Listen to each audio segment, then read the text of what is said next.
Mesdames et messieurs les maires et conseillers municipaux, mesdames et messieurs, chers amis, je vous souhaite la bienvenue. C'est une joie et un honneur de vous accueillir aujourd'hui et de vous compter parmi les amis de la résistance iranienne au lendemain de fin du Ramadan.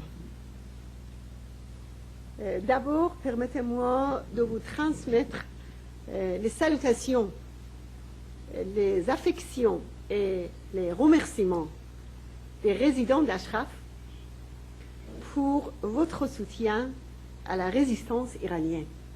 En effet, à nos yeux, vous incarnez les vraies valeurs de la démocratie, de la liberté et de la fraternité qui font la France.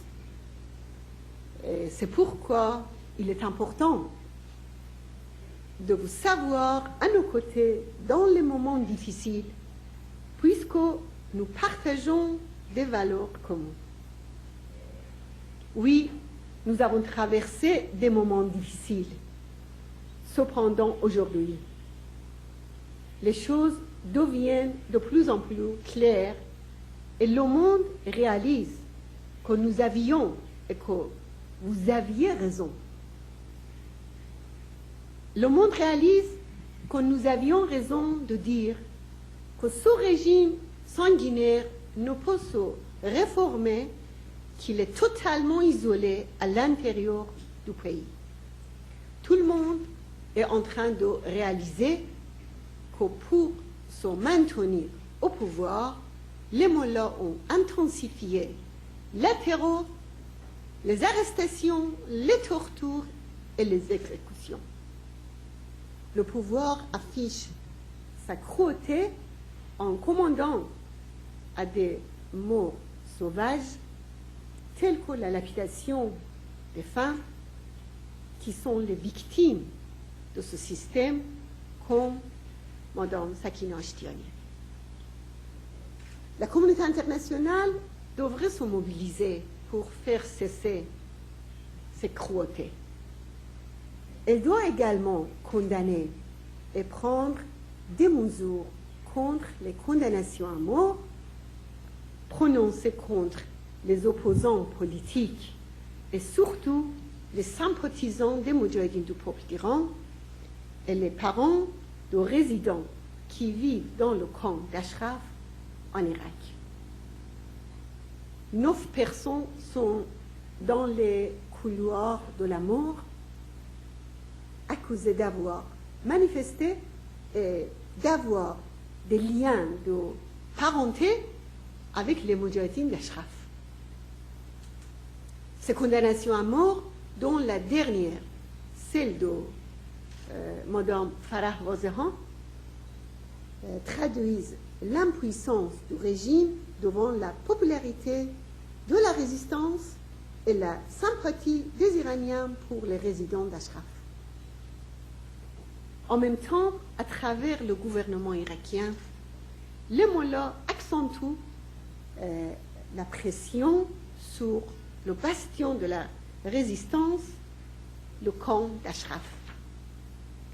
Depuis janvier 2009, les forces irakiennes liées au service du Premier ministre ont imposé un blocus interdisant aux Ashrafiens tout déplacement.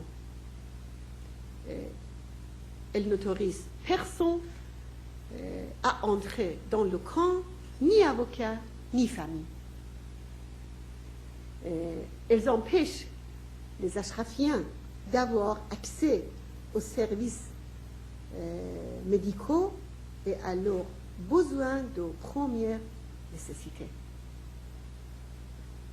Le monde devrait se mobiliser pour contraindre les États-Unis et l'ONU à prendre leurs responsabilités et à respecter leurs engagements de protéger Ashraf. Par ailleurs, la communauté internationale découvre aussi que le régime des mollahs n'est pas seulement un danger pour le peuple iranien, mais pour toute la région et la paix dans le monde.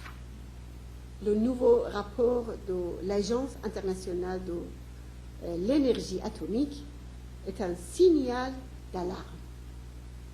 Il exprime ses inquiétudes sur la dimension militaire de ce programme.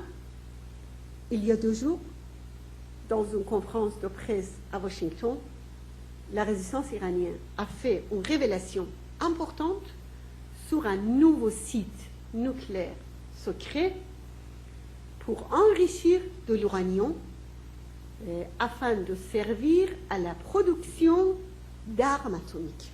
Pour arrêter le régime qui considère la bombe atomique comme nécessaire à sa survie, il faut une politique de fermeté.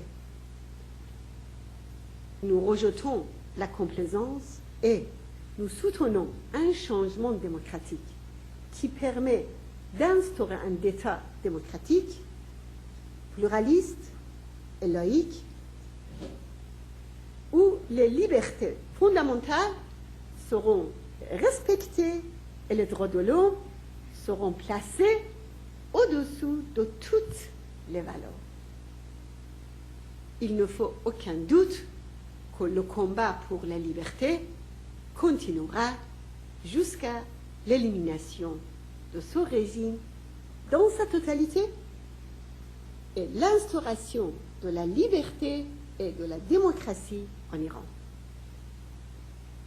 Je suis sûre qu'un jour, le monde vous dira sa reconnaissance pour avoir été, dans ces moments difficiles, aux côtés de la résistance iranienne. Merci encore d'être venu aujourd'hui et j'espère que très bientôt, nous pourrons vous accueillir dans un Iran libre et démocratique. Je vous souhaite une excellente soirée. Merci beaucoup.